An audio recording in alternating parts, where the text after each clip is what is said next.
Today I'm going to be showing you how to replace the controller in your XXL Pro. Before we get started, make sure that your XXL Pro is unplugged and in a safe place to work on.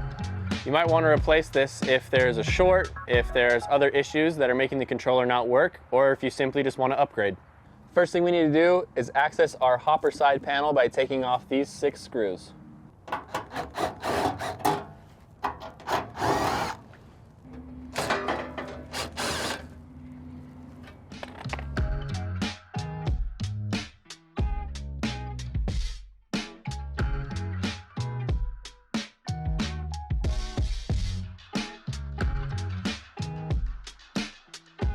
Remove our old controller by pushing down and pulling out, which will give us access to the wiring and connectors.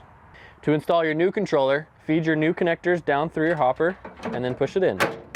Once your new controller is installed, all you have to do is plug in A to A, B to B, C to C, the power cables, and the internal thermometer. Hopefully this video has been helpful for you on reinstalling a new controller into your XXL Pro.